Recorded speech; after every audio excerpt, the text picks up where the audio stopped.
Cooking from home while we're sheltering at home, it's a new concept for a lot of people, and it can be challenging getting creative and just getting it done. But we've got some help from a cooking at home expert. And joining me now via Skype from Queens, New York, Jeffrey Eisner with Pressure Luck Cooking. And Jeffrey has several 100,000 followers on his YouTube channel, Facebook. He's got a website with recipes as well and a cookbook.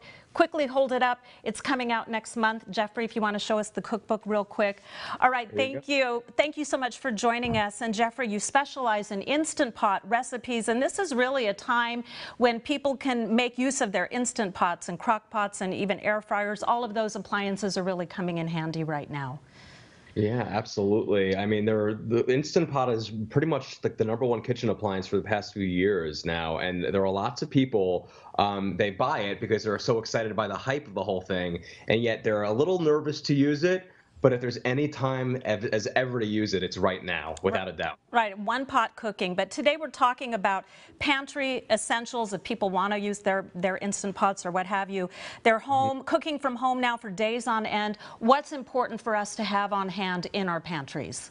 There are three things that I think are the most essential items, and now those would be beans, some dried beans, super cheap, very budget friendly, just like anything else I'm about to mention here, as well as some pasta. It's always excellent to keep some pasta on hand, whether it be the regular pasta or a whole wheat pasta or a gluten-free pasta.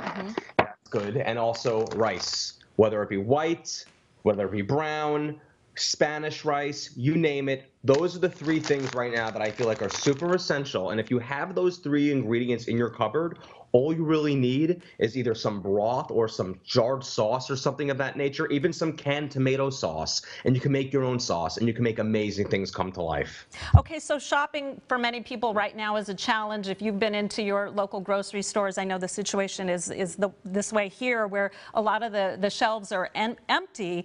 Should we just grab those essentials before we have our recipes, or do you recommend having recipes in mind before we grab what we need? In a situation like this, I think more than anything else, we should definitely, when we go to the market, just be calm more than anything, and just know the food's going to be there. There will be more food coming in. What you don't have in that exact moment is what you're looking for is not there. It'll get there. So just make sure that if you do see some dried beans, it's not going to hurt to pick up a couple bags. Same with some pasta. And don't even worry about what the kind of pasta is. If there's some on the shelf, just take some of it, and you're going to be able to do great things with it. What about spices? I know that's a big part of many of the recipes that you offer. Are there certain spices that we should have on hand as well? Absolutely. There are typical things that I recommend in general, and that would definitely be salt and pepper, of course. Or if you want something a little more flavorful, use some seasoned salt, which is more of like a flavorful salt than just typical salt. You definitely want to have some garlic powder in case you can't get your hand on some garlic, and some onion powder if you can't get your hands on some onions, for whatever reason that might be. Those are excellent things to have, as well as an Italian seasoning or an oregano, really. If you have those key ingredients in terms of seasoning, you could really take the blandest soup and make it full of flavor. Okay, so recipes with pasta and rice, they're always great for comfort food. They work very well in the Instant Pot, of course, but is that always the healthiest option? Should we be even worried about that type of thing right now? And what are you telling your followers when they have questions about, healthy options? You know, when it comes down to being healthy, first of all, a lot of it has to do with portion control. So, and, trying to get some activity going at the same time. Which is tough right now. It is tough right now. It's absolutely tough right now, for sure. But at the same time, it's a good time to test ourselves in terms of how much we should be eating and what we should be limiting ourselves to. Pasta, if you're having some pasta, and you can use a whole wheat pasta versus a regular pasta if you want to be a little bit more on the healthier side. And I'll tell you something, if you go to the markets right now, you'll see a lot of the reject items that people aren't touching so much. There's going to be plenty of that pasta there. Yeah, and those are usually the healthier options that have been left. I've kind of noticed that. Isn't that funny? It is funny. On your website, you describe cooking as therapeutic for you. But, for a lot of people, it's difficult, it's stressful, and now more than ever, they're having to do it more. How do we enjoy the cooking process more? What advice can you give if folks are finding it stressful to prepare so many meals at home?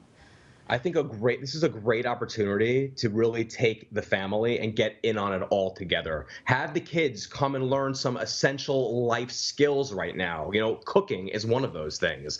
And the next thing, they're going to be excited about it. The kids want to help in the kitchen. They want to learn.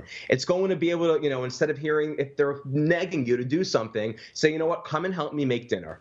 And then you can stand in front of the pot or the stove or whatever you're going to do to make your dinner, and you can show the kid and the children whatever how to make the food, and you can just show them, and you're teaching them life essential skills at the same time. They're going to feel like they're being useful. You're going to feel like you have a helper in the kitchen. It's a win-win situation all throughout, right? Oh. And I think it's one of the nicest ways to bring a family together is to cook. All right, that's a great suggestion. And real quick before we go, what is the situation in Queens? We know New York described as the epicenter of the coronavirus outbreak. So what is the situation in your community?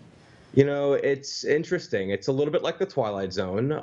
You look out the window and like right now it's sunny, it's beautiful, and there are people walking their dogs, and everyone pretty much has a mask on as they're walking. But then you flip the news on or you just check social media, and then you see the hospitals are flooded with individuals, and there are tents outside of them. So it's very much a roller coaster of emotions and of a moment of feeling, just when you feel like you're on the brink of things feeling kind of normal, then you have a reality check that, well, they're not so much normal right now.